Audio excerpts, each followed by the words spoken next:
The purpose of Wealth Talk is to educate, inform, and hopefully entertain you on the subject of building your wealth. WealthBuilders recommends you should always take independent financial, tax, or legal advice before making any decisions around your finances. Welcome to episode 57 of Wealth Talk. My name's Christian Rodwell, the Membership Director for WealthBuilders, and I'm joined today by our founder, Mr. Kevin Whelan. Hi, Kevin. Hello, Chris. In glorious self-isolation yet again, so all Still good here. fun. Well, it's a theme, isn't it? Because we're protecting ourselves at the moment, and today's episode is all about the protection of rights. Protecting, and of course, this is an important area, particularly as those of us are serious, Chris, about creating value. Wealth always flows to value, we know that. And one of the ways to create value is to create intellectual property. Indeed. Yeah.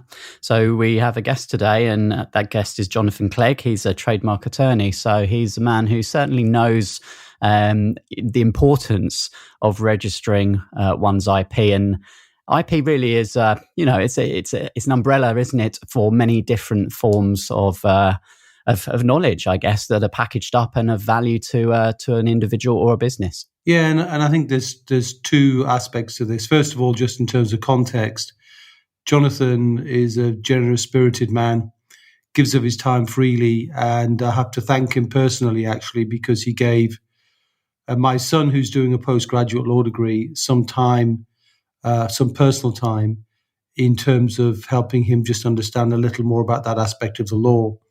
And you can appreciate he's, when you listen to him, he's extraordinarily knowledgeable in areas not just affecting SMEs, but large companies too. So let me acknowledge his generosity.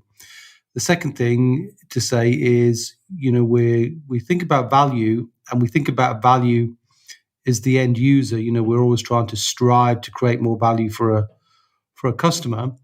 But of course, we must protect our own value. And one of the things that he speaks very eloquently about, Chris, is the 4 different ways that IP is kind of constructed in law. And I'll leave him to explain more about that. But in all areas, there's a very, very strong reason that we should protect what we've got. And sometimes because we don't know this aspect of the law very much, it can be easily overlooked. So I think if we have a listen to what he has to say and about those 4 key areas, then we'll take a few minutes just to debrief that, Chris, and pass on the lessons, not just for IP, but the wealth lessons as well. That sounds good. And just before we do head over to our interview today with Jonathan, I'd like to give a shout out to our latest couple of reviews on iTunes. And thank you to M. Venton. After selling our business, we were looking for a podcast that taught us how to establish long-term wealth. And this was like finding gold. Oh, that's Michelle. I had a nice chat with Michelle and her husband, Dan. Absolutely lovely people, and they've fully embraced some of our messages, and we've engaged with them now. And so delighted that they're part of our community. Indeed. And Dr. MRX has said, I have listened on and off to this podcast for over a year now, and I'm grateful for the wealth, depth, and range of useful and sensible information shared on this platform. For example, the podcast has spiked my interest in looking for other pillars of wealth building rather than depending on one pillar alone. So thank you very much, Dr. MRX, for that review. And a critical lesson, of course, isn't it? Because, one of the big lessons that these troubled times have shown us, Chris, is the importance of having a diversification in terms of our wealth building assets. And as we're talking now about protecting those assets, let's have a listen to Jonathan. Jonathan, welcome to Wealth Talk. Thanks very much, Chris. Thanks for inviting me. No, you're very welcome. And it's probably a good place just to start by introducing yourself and what you do.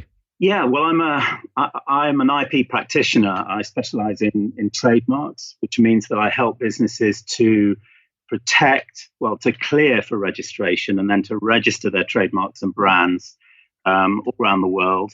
And then to enforce those brands and to keep clear water around the rights that we've helped them to get.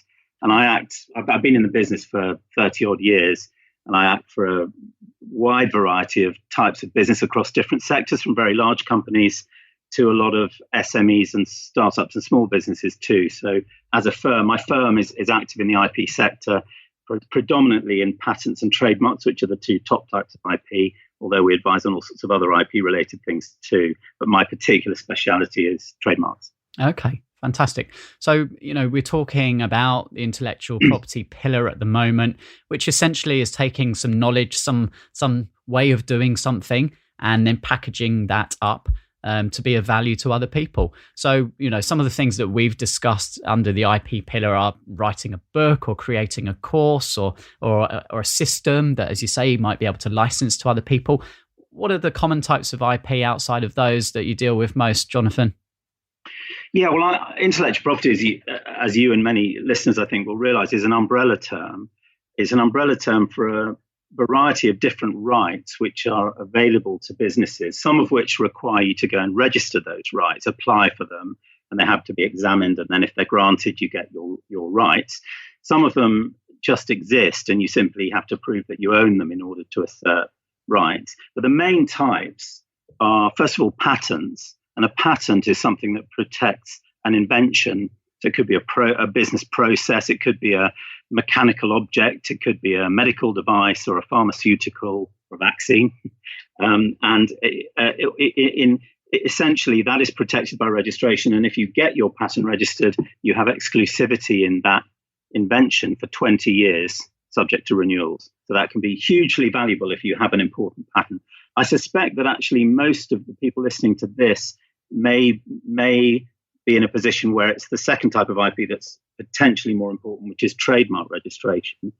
A trademark, and this is maybe the definition of a trademark may not be apparent to everyone, but a trademark is actually a very broad concept. It's essentially a commercial badge of origin which links particular products or services with the business that's behind those products and services. In other words, you see the brand and you think of the business behind it. You know that the brand is associated with that business. And brand is a very broad word, which sort of, the idea of a brand is it creates expectations in consumers of high standard and good quality products or a good delivery of a service. And that can then create reputation and then goodwill. And those things are tied in, obviously, with the value of a company. So trademarks, as they're used and as a business builds goodwill under those trademarks, can become extremely valuable assets. You do have to apply to register a trademark. It's not a rubber stamping process like registering a domain name or a company name. There's an examination that goes with it. And the reason for that is that when you get that registration granted, you can essentially enjoy a monopoly in that trademark, which lasts as long as you pay renewals, which is every 10 years, but there's no limit of term on a trademark. So once you've got it, and assuming it's a common thread in your business that is consistently used, it can become an extremely valuable right. And the other thing is that it's almost every business would benefit from at least one trademark registration protecting its core name or its primary brand or whatever. By way of example, a trademark could be a word, it could be a logo, it could have aspects of color that are protectable. A trademark can be the shape of a product. So some perfume bottles and distinctive drinks bottles have been actually registered as three-dimensional trademarks. Trade dress, so the way that a store or a business is actually set up visually, can be protected. Even sounds. Think of there's some quite annoying little ditties out there when you watch advertisements on TV. Some of those have actually been registered as trademarks because, again, it's a badge of origin. You hear that piece of music, you think of Direct Line or whatever. You think of whoever it is that is behind that. So those two, I would say, are the most important types of IP in most cases. But there's also a type of IP called a registered design, and that is also gives you a monopoly. So it's a strong right. A registered design exists in relation to the shape or appearance of a product.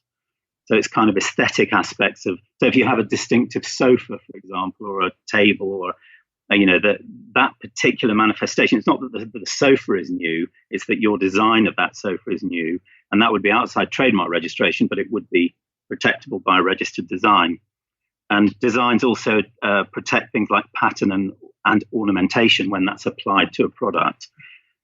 So you apply for those registered designs. In that case, the term is 25 years and is renewable every 5 years. So that's a bit like patents. It has a finite life. a trademark can be registered forever once you have it.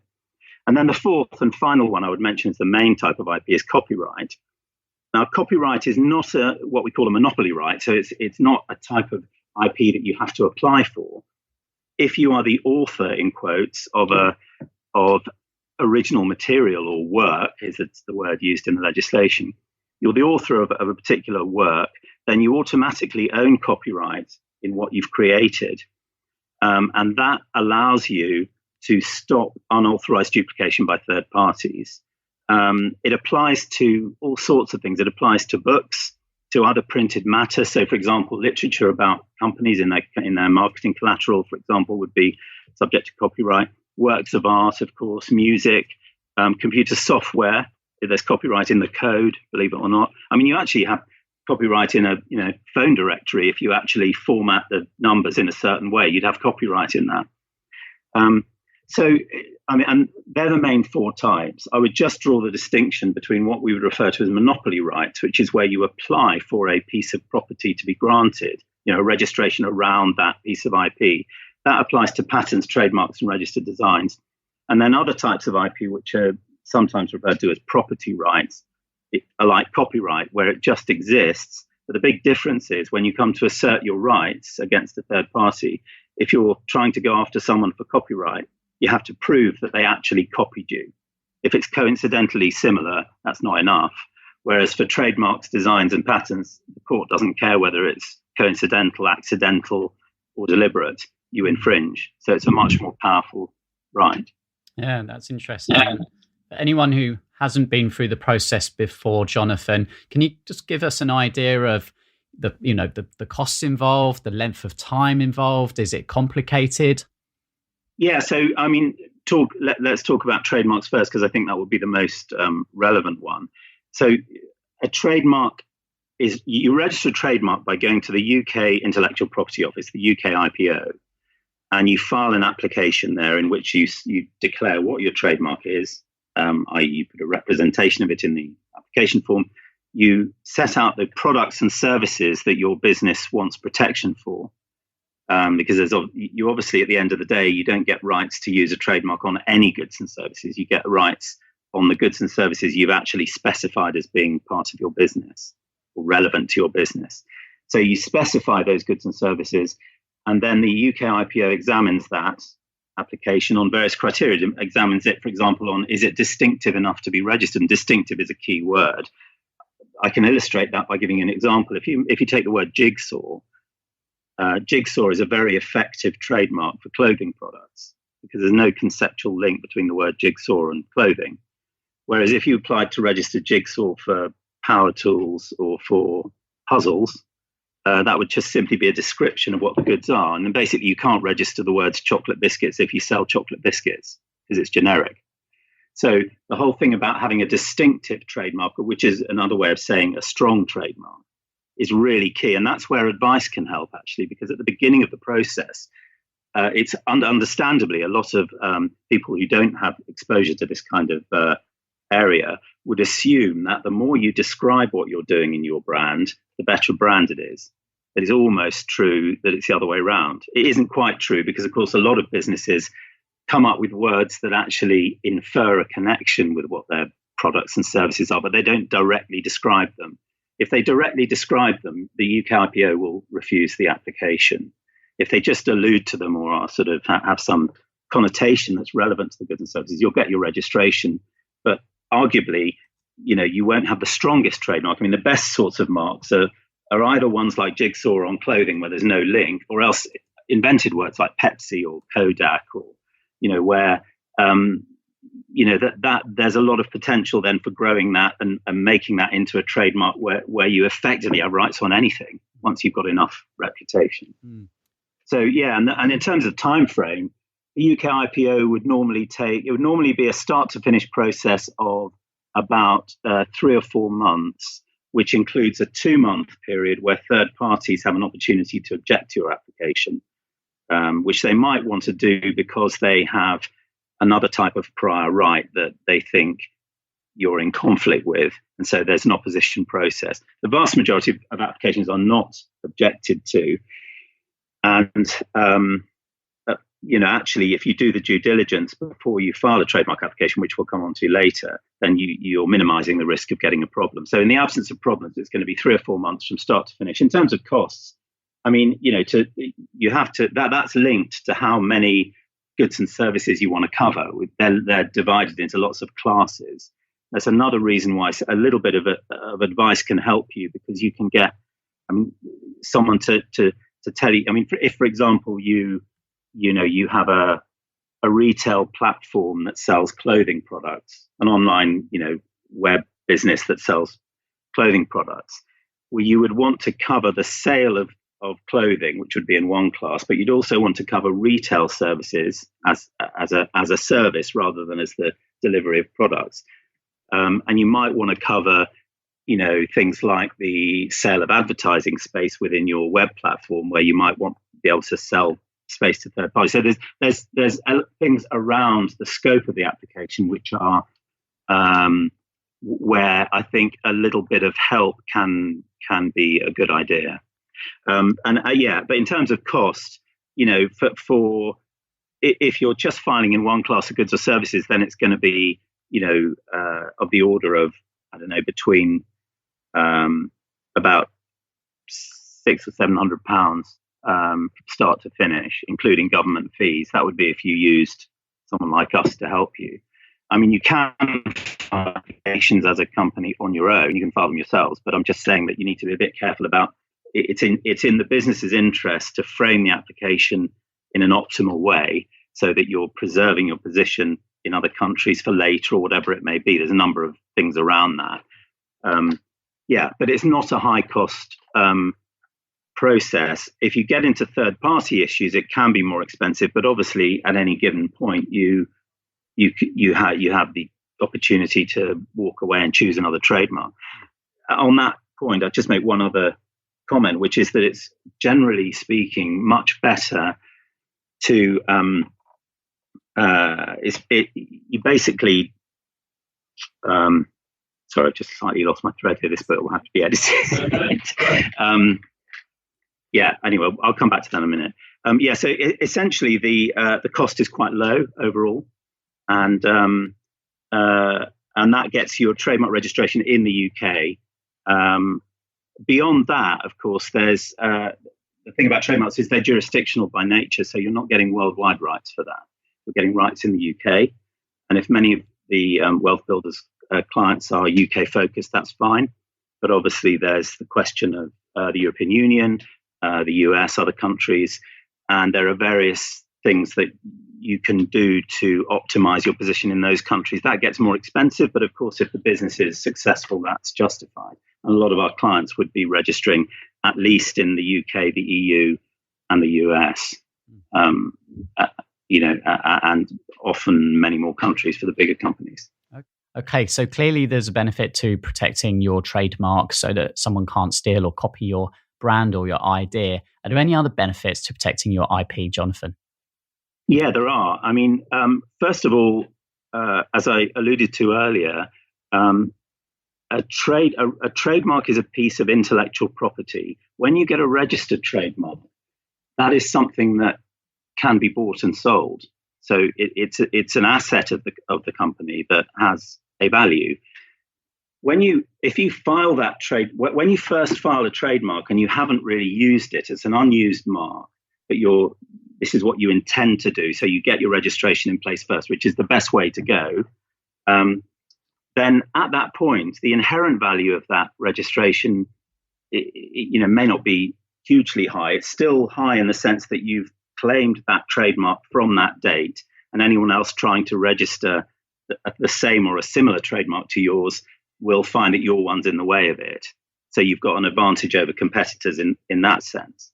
But as you then launch your product or service and you use it and you get a reputation, that's when the goodwill grows under that trademark registration. And that's when the value really starts to ramp up. Because remember that a trademark registration is a monopoly right. It gives the owner a monopoly in that trademark, and not just that trademark, but any trademarks which are legally similar, in quotes, to that trademark.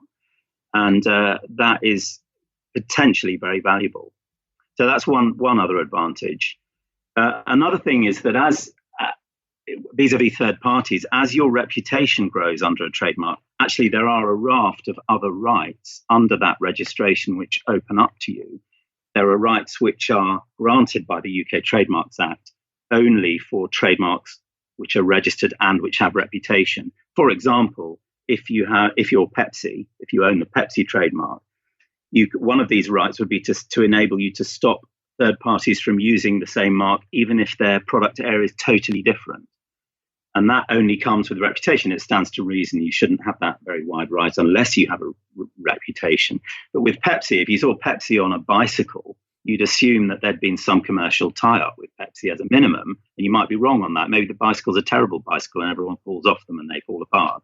And that then doesn't reflect well on the brand Pepsi. So Pepsi would be interested in that because they can assert themselves across the board. So that's another benefit.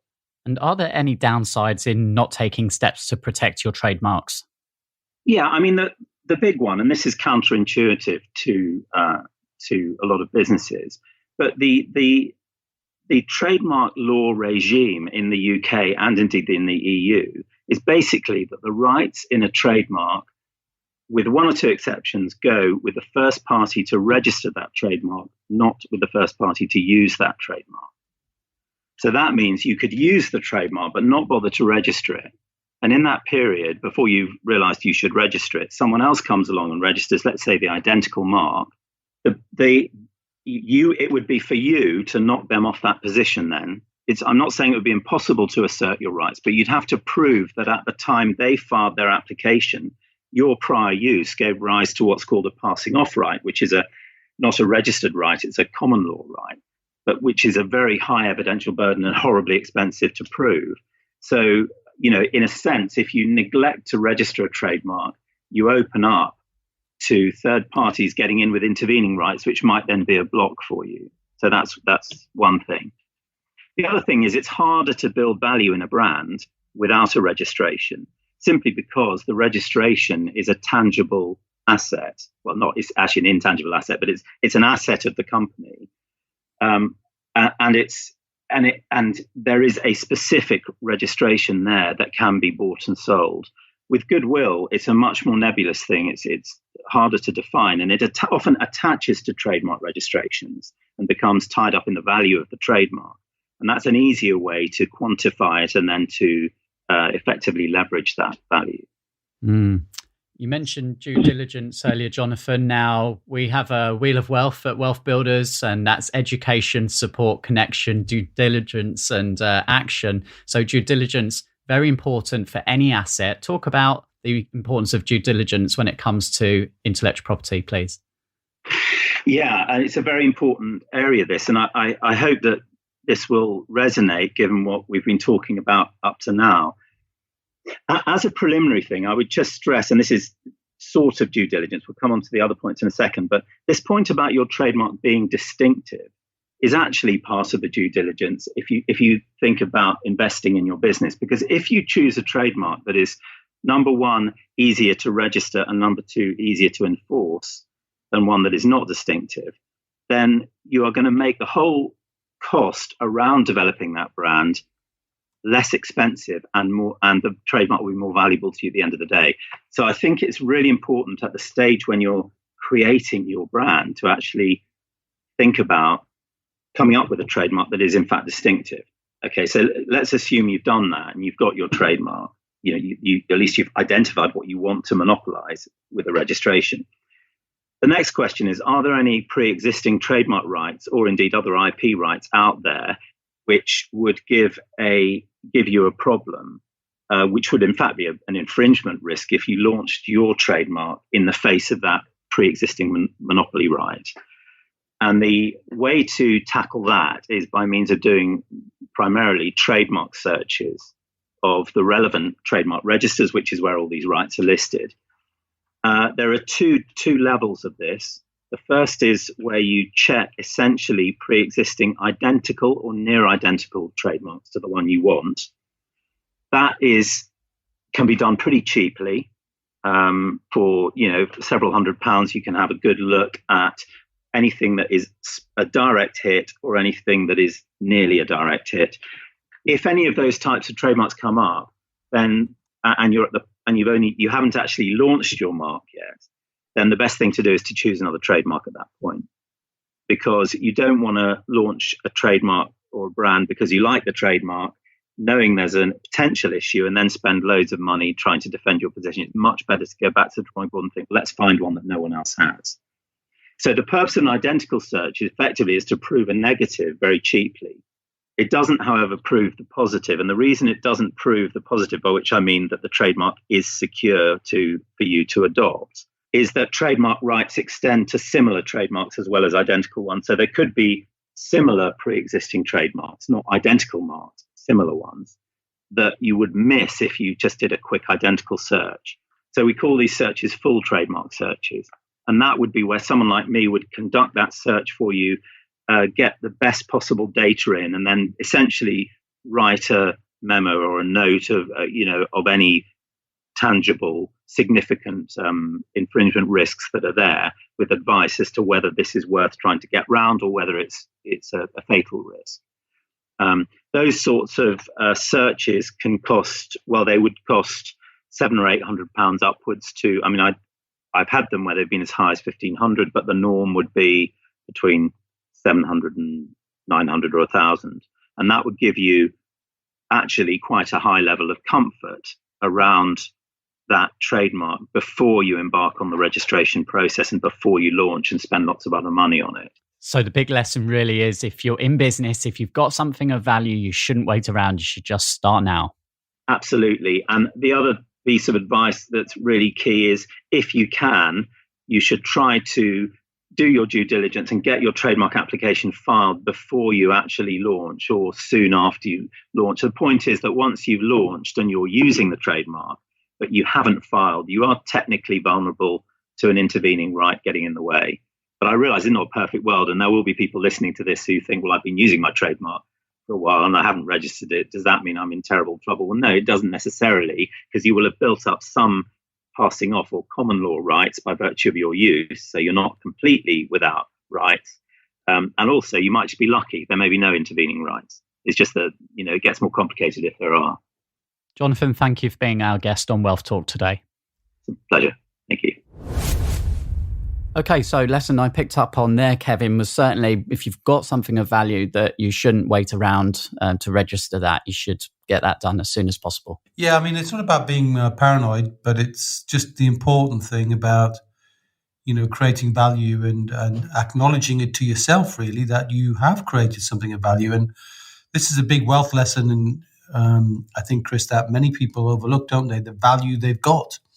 The fact they've created something, obviously, things which are extraordinarily valuable, like I think Jonathan talked about patents, they would be obvious, wouldn't they? You patented something, that's unusual, that's rare, that's a gift. And most of us probably will never have a patent in our life, but some will, and they'll recognize that, and they'll immediately want to register that because it gives you protection for, I think 20, 25 years, depending on what you're doing. You also talked about designs. If you've got something very specific, again, that would be creative. That's very much a specialist domain. But as we create businesses, though, Chris, and we create businesses that beginning to get traction, or our idea is well researched enough to create traction, then it doesn't do any damage at all to begin to register the trademark. So to me, the issue is less about the patent. It's less about the design. Obviously, copyright we have already as authors. You and I, we have our own copyright. But to me, the most powerful lesson in there is trademark. Because I don't know if you picked up the strength of his argument here, Chris, that if you have a trademark, you've got a monopoly.